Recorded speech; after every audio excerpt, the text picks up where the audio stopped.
Hi, my name's Phil. I like talking about politics, and in this video I'm going to be going over Prime Minister's questions from yesterday, as I normally do. But again, for the second week running, not necessarily in the normal way I would do it. I'm just going to focus on the salient points because I think we're all getting a bit tired of Boris Johnson's usual non-answers. But first, if you'd like to be notified of daily news and politics, please subscribe to the channel and click the bell notification icon. So first of all, I might even reference, as Boris Johnson did, the US elections. When he began, he's always asked question number one, which is basically, what have you been up to then, Prime Minister? And to which he always answers, as all Prime Ministers do. This isn't Boris Johnson not answering it. It's just what they all do. I've had a load of meetings today. I'm going to have some more meetings later on. Thank you for asking. But he decided to use it to have a bit of a dig. He started off with a bit of a dig and he ended up, at least with Starmer's questions, with a bit of a dig. So the first one was to the previous speaker, John Bercow. So he referenced the US elections and he noted that it's a year to the day since the new speaker, Sir Lindsay Hoyle, was elected speaker. And he thanked him for making the role of speaker great again. And in one subtle comment for Boris Johnson, which means I don't think it probably is his, although I don't think he's completely devoid of the ability to use subtlety. But in one subtle comment, he attacks Bercow and also shows his support for Trump by sort of misappropriating a quote of Trump's, of course. And so the scene was set because, interestingly, when Keir Starmer started asking his questions, he didn't ask a direct question about the US elections, but he did reference them as well. At this point, Trump had tried to claim victory, as he said he would. And Keir Starmer said, look, does the Prime Minister agree with me that it's not for a candidate to decide which votes do and don't count and when to stop counting? And he said the next president must be a free and fair choice for the American people. And Johnson, when he did stand up to that, I'm going to get to the question in a moment, didn't really, he was very non-committal. As people have noted, he and his ministers, because Dominic Raab, the Foreign Secretary, was also conducting interviews as well, has refused to condemn Trump for that behaviour, which, you know, shows you where they stand on that. But then Starmer, of course, wants to get back onto COVID. This is very much, it is the crucial thing about it. At the moment, what are the crucial things for the UK? COVID and Brexit. At the moment, Starmer doesn't want to touch Brexit with a 10-foot barge pole. Not yet anyway. So COVID is very much the one. And of course, it is the one where people do want to make sure the government are being clear on it. And it's the point at which the government are not clear. The problem we have at the moment, of course, is this Prime Minister's questions was just before the vote on the new measures. They did pass. They passed handsomely. There were 38 Conservative MPs, including two former leaders, including the former Prime Minister, Theresa May. So Theresa May and Duncan Smith voted against them. But 38 Tory MPs voted against them. But it was going to sail through because opposition supported it. But Starmer was asking, look, is the Prime Minister aware of the human cost? Because he said, look, you know, we support the lockdown, but we supported it weeks ago. And he compared the death rate. He actually compared the number of deaths in a particular day when this lockdown was first being called for as compared to now. Huge increase. And he said, does the Prime Minister understand the human cost of this delay? Because there are many more have died. And it's worth bearing in mind, of course, for people who might be looking at this lockdown hopefully will blunt the rate of infection by reducing the R value. Hopefully below 1 at some point. Now, although Boris Johnson later on tried to suggest it was only just above 1 now. I don't know what he's basing on that. There's different figures to what I have seen. But the point is that those deaths are still going to go up because the new infections that have been spreading without this lockdown, well, it's now started. Technically, as you're watching this is the first day of it. But the infections that will cause the deaths in 2 or 3 weeks' time have been happening outside of lockdown. So there's a huge lag. and the human cost will be huge. And he asked if the Prime Minister just understood that, to which the Prime Minister clearly didn't understand that, because he started going on about it was absolutely right to try the regional approach first. He tried to suggest that this was in line with his scientific advice. It was not. We know it wasn't. The scientific advice was for a lockdown. And he said that, you know, in some parts it was showing signs of improvement. In Liverpool, there has been a bit of a reduction, which has been in tier 3.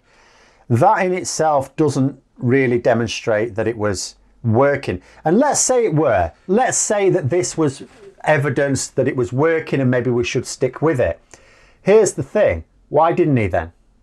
Why didn't he? If it was right to try out this tiered approach first, even though the scientific advisor said, no, you need to lock down now. If it was right to do that and you did it and it looked like it might be working, why would you stop it then? How does that make sense? It doesn't. It absolutely makes no sense. But again, the point was that the question wasn't answered. So then Starmer tried another one. He said, well, look, so let's look at the economy then. You like talking about the economy, don't you, Prime Minister? He didn't say that. That's what I'd have said. And he said, because the lockdown is now going to be longer than it would have been if we'd have locked down when he said, and even would have even longer than when, you know, the scientific advisors were saying so. He said businesses will be closed for longer, and really important point, in the run up to Christmas, because that is crucial. You know, if you're going to lock down businesses, there are certain times of the year when it's worst. Run up to Christmas, that's worse, isn't it? Isn't it? I would have thought so. Certainly Starmer thinks so. So does the Prime Minister understand the economic cost? Bit of a sequence going on here. To which then Johnson said, look, you know, it's because we understand the cost that we went for this approach. Well, it's because you understand the economic cost that you decided to ignore your scientific advice when they didn't just tell you that you need to lock down. They also told you if you don't do it soon enough, you'll have to lock down for longer. And I know he was told that because we all knew that after the first wave. It was made clear to everyone after the first wave. And we proved it. We were one of the countries proving it. If you lock down later, you lock down longer. But then he did his usual thing about boasting about tests. Oh, we're going to get these new tests. Oh, they've never been seen before. It was like watching Donald Trump in many ways. A little bit more coherent, perhaps. Oh, we've got these brilliant new tests. They're fantastic. They're the best things ever. Yeah, it's going to be great. Never been seen before. No Prime Minister has ever delivered tests like this before. I'm the best Prime Minister ever. He didn't add that bit on. If he was going full Trump, he would have done. And we've heard it all before though, haven't we? Because he keeps promising the next shiny thing all through the year, all through this crisis. This is the shiny thing that's going to be the game changer. And, you know, the first few times we just went, okay, all right. But now it's like you promised the shiny thing that's coming without even commenting on the last shiny thing you promised that never came. I mean, it might be that at some point one of these shiny things that he promises is actually delivered. But why would we believe it? Because nothing has. Test and trace was going to be the big game changer. Now, test and trace was never about being, you know, the main thing. It was just part of it. What? They keep changing it all the time. But again, no answer to it. Then Starmer tried to ask, look, let's just be clear on it because people need to know. This lockdown lasts up until the 2nd of December. Are you saying that we will come out of lockdown, come what may, on the 2nd of December? To which Johnson then gave his non-answer, which I think Starmer would have anticipated, hence the follow-up after it, which was basically, look, these measures last until the 2nd of December, that's all there is to it. You know, that's it. It automatically expires on the 2nd of December. To which Starmer had to get up and said, yes, I understand the process. That's fine. We understand that. We know how Parliament works. Thank you very much. What he was asking, what he made clear is, are you saying that even if the R value is still above 1, that the rate of infection is still rising, that you will take us out of lockdown? And he even, just to be clear on this point, said, because I don't think that's a very good idea. Again, Boris Johnson didn't answer that question either. So then Starmer tried, okay, so all right then, we're going to lock down for 4 weeks. That gives you some time. That buys you some time. You need to use that time to do something to fix, test and trace. Because at the moment it's a complete shambles. He pointed out that 40% of people weren't even being contacted. Only 20% of people that should be isolating are isolating. So he said, so what are you going to do? What is your plan? You like plans? What is your plan to fix, test and trace in the next 4 weeks? Did we get an answer to that one? Did we, Eckers like? No, no answer to that one. Again, he just kept going on about NHS test and trace. And I've said it before and I'll say it again. There's plenty on, you know, I see it on social media and other avenues as well. Labour are very much clear on the, it's not NHS test and trace, can you stop calling it that? But I wish that Starmer would do so in Prime Minister's questions as well. I really wish he would do that because the NHS play virtually no role in it. But then for his final question, again, he knows that Boris Johnson's going to grandstand on it. Oh, I've said recently that I'm not going to bother repeating Boris Johnson's grandstanding, but it was a good one this week. He changed it, and I'll give him credit. He tried something new, so I will say. But Keir Starmer talked about care homes and, you know, obviously we need to shield them, but the loneliness that can result from people not being able to see their families. He said, can we work together? Can we get some cross-party support to work on a system to prevent this? To which Boris Johnson, well, he welcomed the offer of support but didn't take him up on it. He said, but I think you'll find we're going to announce some guidance on that. So in other words, oh yeah, thanks for offering to help, but we don't want your help, thank you very much. We've got our own plans. Oh yeah, because they've worked a treat so far. And then in his grandstanding, because he does this every week now. So Prime Minister's question is supposed to be, Leader of the Opposition asks 6 questions, and then the Prime Minister, I don't blame any Prime Minister trying to avoid answering them, because if any decent Leader of the Opposition is in place, then they will be asking searching questions. You want to dodge them like the plague. Don't blame him for that. But, you know, I mean, at least come up with some answer. But then he's added a new thing on, which other Prime Ministers haven't bothered to, which is grandstanding at the end. He knows Starmer can't get up. If Boris Johnson had dared coming out with any of these lines earlier on to which Starmer could get up and answer, he'd have been sat down good and proper. He tried some nonsense to split the Labour. He talked about Jeremy Corbyn, right? Oh, this is beautiful, this. So he first of all tried to dig into the old wounds there, saying he doesn't seem to be as popular on the opposition benches, or maybe in some quarters, but not on the front bench type thing. You know, trying to create a little schism in Labour there. Okay, fair enough. I mean, it's not fair, but politics, you know.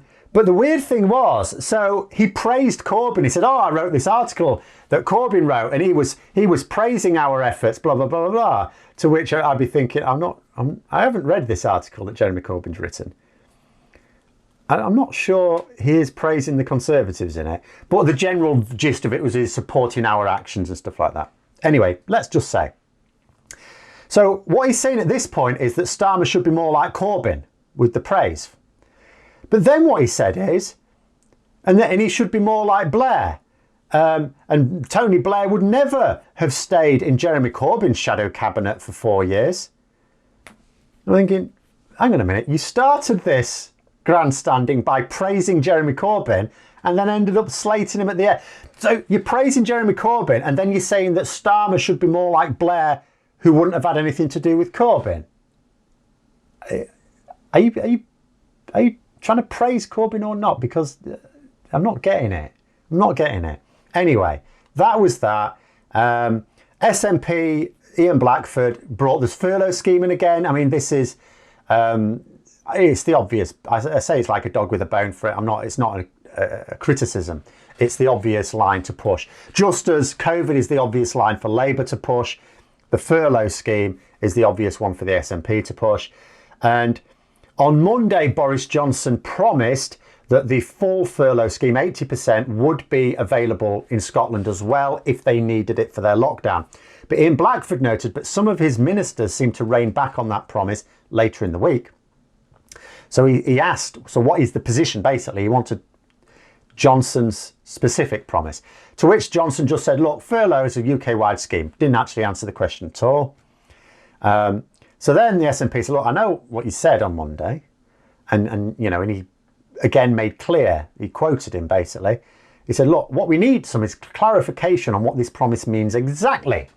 Does it mean we get the full furlough scheme? Do we get, and he talks about the unlimited business support that exists in England. But I will point out, people have said this before, it's like, you know, Boris Johnson wasn't giving people in Scotland the support they needed. Now that we're going into lockdown in England, all of a sudden that furlough support is there again. We are extending it, which we wouldn't do beforehand. We refused to do beforehand.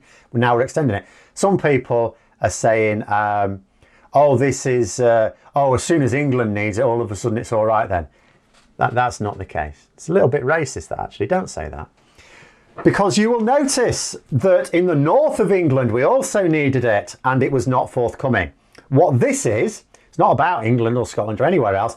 This is about Tory heartlands. They've put the Tory heartlands into lockdown. All of a sudden, that's why this furlough scheme has been extended. It wasn't just England. North of England were getting nothing either. Scotland weren't getting anything. Wales weren't getting anything. Southeast of England, oh yeah, we'd better extend furlough. But the question that Ian Blackford wants answering is, because the suggestion was, let us say the lockdown ends in England, but let's say Scotland continue theirs. Well, they don't really have a lockdown the same way at the moment, but let's say they did. Will that support be available for Scotland? Because they'll be in a lockdown, even if England isn't in a lockdown. That's the question he wants to be clear about. Boris Johnson seemed to make it clear that the answer would be yes. But he wanted him to promise it. And he didn't answer it again. He just passed the buck to Rishi Sunak. He said, I'll leave that to the Chancellor to explain tomorrow, which is now today. So that was that PMQs. No surprise to anyone that he didn't actually answer the questions as such. But what it again shows very, very clearly is he's had to promise the furlough scheme extension from the point of view of Scotland because it would otherwise hit. And what we know, by the way, as soon as he doesn't feel he needs it for his own support base in the southeast of England, be under no illusions it'll disappear for Scotland as well, unless Scottish politicians, and the bulk of those are SNP politicians, can very cunningly manoeuvre the government into a promise. So Ian Blackford is absolutely right to be a dog with a bone on this. They need to get that firm commitment from them so they can't get, otherwise they will absolutely welch on it. And the second thing, of course, from Labour's point of view, is Boris Johnson, again, has no exit strategy. He has no plan for these next 4 weeks. We know a lockdown buys you time. We've got 4 weeks of time, if they don't extend it, that is. What is Boris Johnson going to do with that 4 weeks? That's all he asked him for and he didn't answer it. So Boris Johnson, basically what is he going to do over these next 4 weeks? Hope. That's it. He's going to get down on his knees and pray. Except he's not going to, because he doesn't accept anyone to be a higher power than him other than maybe Donald Trump. But he's going to hope. That's his plan. Nice one. But those are my thoughts anyway. Let me know yours in the comments below. Hope you found the video interesting. If you did, don't forget to click the like button. If you'd like to support the channel further, please also click the Patreon link for details. And until next time, I'll see you later.